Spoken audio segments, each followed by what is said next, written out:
This is a Blairing Out with Eric Blair show, and tonight we're here at the opening night of the 2011 Newport Beach Film Festival. We're here with director Alec Shackleton, and right now you're best known for We Were Feared. Yeah, we did the movie We Were Feared last year, which was a documentary on the Cuckoo's Nest punk rock club in Costa Mesa, which we did really well. It went really big last year, and now we're about to do the scripted feature for a really nice budget, so it's going to be a really good situation for us. So for me, when I first acquired that subject matter, my ultimate goal was to try to fall into the model of Dogtown Z-Boys in a sense where I felt like the subject matter had a lot of revenue streams to it and a lot of ways to maximize the marketability of it. So I felt like, we're going to go out there and we're going to do a documentary on it first to start to gain awareness about the film, to get people excited about it, and then continue on to do a scripted feature. So since last year when we were here, I was able to finish the screenplay and then go out to a couple different companies, and right now we've got 2 offers on the film. So what we're going to do is we're going to basically decide who we're going to want to go with, and by August we're going to be filming that movie. And so hopefully we'll be doing it here in Costa Mesa. I really want to do the film locally. I think it's really important to have the support of the local team, everybody that was involved in that whole movement when it was happening, and just the scenery as well, is going to really lend to that film a lot. Absolutely. Well, this is where it went down, essentially. This is where it went down. I mean, obviously, like, that whole movement spawned a whole generation of people, and you can see influences from that all over the United States, but this is where it happened, and people like me and you who grew up out here and we're privy to it in the beginning. We're the ones who can bring a lot of light to it, and in order to really make that film as great as I want to make it, it's important to have guys like you involved, guys who are so passionate about the subject matter and so passionate about this movement, to have Henry Rollins and Keith Morris and all these guys, and Joe Escalante from the Vandals has been like our biggest advocate, and really supporting the film a lot and really wanted to help us. So I just don't see how we could make the film as good as we can make it with the people out here, and I wouldn't want to do it without these people, because I don't feel like I would be able to give it the justice that it needed. Not doing it that way. So Jerry Roach, I know that there was talks that your dream Jerry Roach would be Johnny Depp. I mean, that's definitely, I think for that film and that character, I think he would definitely be a great prototype character. He's somebody that I would definitely be honored to go out to. It's tough to really know who's going to play the lead until everything's positioned and you start casting the film. I can tell you he would definitely be my first choice for it. I think that I would love to do something similar that he did in Donnie Brasco, a really heavy dramatic performance with him, and he's someone who could nail it.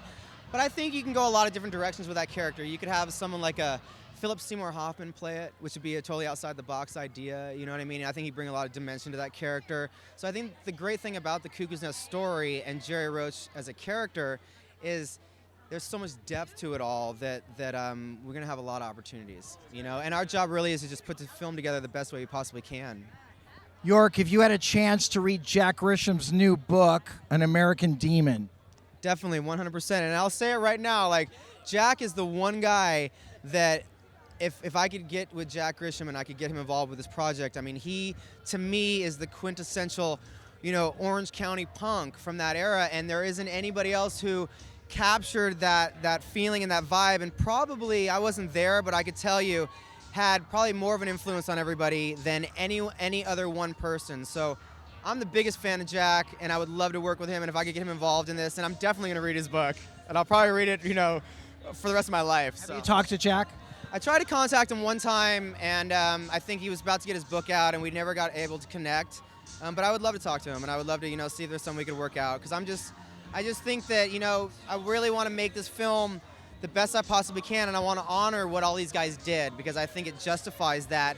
And to do it without him, I would always feel like I was missing an element of that film. Yeah, and I'll be the first person to say that. He is very important. We want to show the situation for what it is and exactly what happened, but allow people to relate to it that weren't involved in it. Obviously me and you can relate to it, like no problem, but like letting, the people running this film festival and these women like this, let them come and appreciate what these guys went through and what they dealt with to make this happen, to ultimately believe in a dream when no one else did and accomplish that dream, separates you from everybody else in the world, and so to be able to open people's eyes to that's really what these guys were going through is what I want to accomplish with that film. because anyone can go out there and show a bunch of guys slamming, you know what I mean? But to show the humanity in all of it and show the struggle that these guys went through, you know, to make this happen is my 100% goal with that film.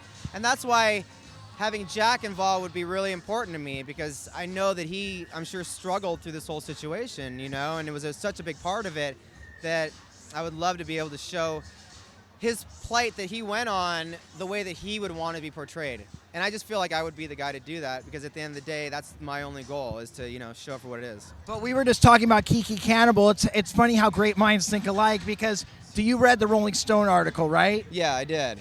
And even before that article, though, this was something that I kind of was like onto, kind of like had my finger on the pulse a long time ago. You know what I mean? I saw this movement, the whole Scene Kid movement, and everything that was happening on the internet, and I was like, you know, this is just like, it's like a spectacle in a sense, you know, and it really goes along with the types of films we've been doing, which is like troubled youth, you know, and kids that have no guidance from their parents. And really, with a lot of these mediums like social networking and live streaming, these kids are able to, I mean, they're maturing so quickly now. You know, you've got 12-year-olds that are losing their virginity and they're on the internet and doing all this wild stuff, and you've got the ability now for these older guys to start preying on them, and it's just creating such a terrible situation, really, for society as a whole, you know. And so ultimately, with these films we're doing, our goal really is to show these situations for what they are, and start opening people's eyes to what's really going on out there. Well, you know what the thing is that the parents are just not prepared for the social network, period.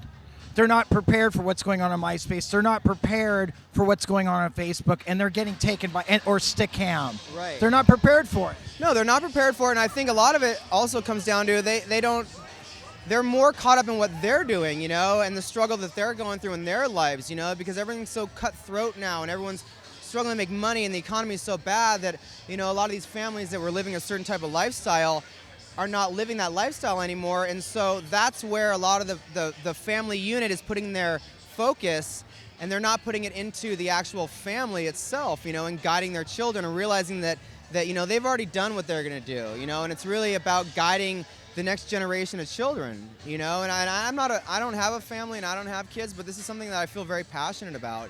And with all the films that we choose to do, I think there's a major problem with society right now.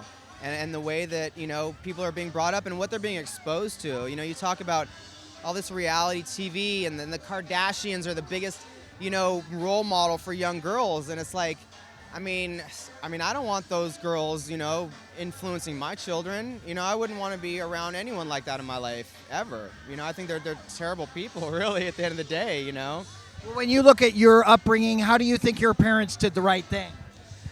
You know, I don't necessarily think my parents did the right thing. I think that it just was more of the era that I grew up in. It was, you know, there was AIDS was coming out, and so I think for my generation, we weren't as sexually active. We weren't exploring it. There was a lot of dangers involved with all of that, and everything was we were really cautious about what we did. And now it's really kind of wide open, you know, with everything. There's kids these days are made to feel like what they do is okay. The more wild and the more outlandish they are, it's okay. And that goes a lot back to the punk rock era, you know what I mean? But the difference is that those punkers were highly educated, some of the smartest guys you've ever met in your life. And so the choices they were making were from a place of, look, we're not stupid. We know the government's up to something. We know that everyone's, you know, trying to pull the wool over our eyes, and we're not dumb just because maybe we don't have the type of money these guys have or whatever it might have been, you know? And that's the difference, is they were making a statement and being out there because they knew what was going on, not because they just were being wild to be wild. And that's the major problem that we're dealing with right now, is everyone just like, how crazy can you be? But I think, you know, I think that's going to come to an end very soon. You really do? I really do. I think that I'm hoping, and I feel strongly inside, that the industry is going to come back to a little bit more of, you know, real movie stars, real actors, real performers, people that work on their craft, and you know, the days of the Lindsay Lohans and the Paris Hiltons and all of that, I think are going to go out the window. I think you can see it with the fact of what they're doing to Lindsay and these girls now. You know, they don't want them being that influence on the younger generation anymore. I definitely think that just our society as a whole is on its way. It's out. There's going to be a significant change, whatever it is. Like the path that we've been on for 100 years now is coming to a climactic ending, and there's going to be I mean, they talk about 2012, a shift of the ages and all of that, and I think there is going to be some sort of a shift. I think people are going to start realizing more that we've been having the wool pulled over our eyes, and we've been lied to, and we've been fighting for things that are not in our best interest. And I think more and more people are going to realize that that's the reality of what's happening, and a lot of people are going to get upset, and a lot of people are going to want to make a move and make a statement.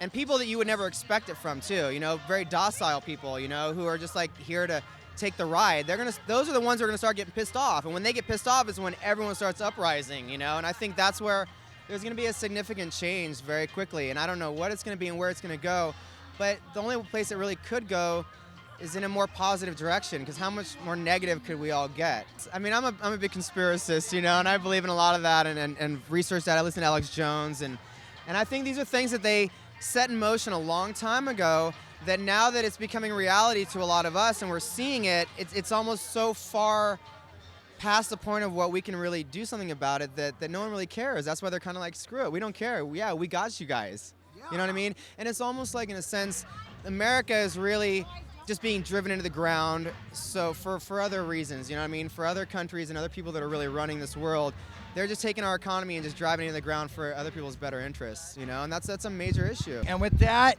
York Shackleton, thank you so much for being on the Blairing Out with Eric Blair show. I appreciate it. The Blairing Out show.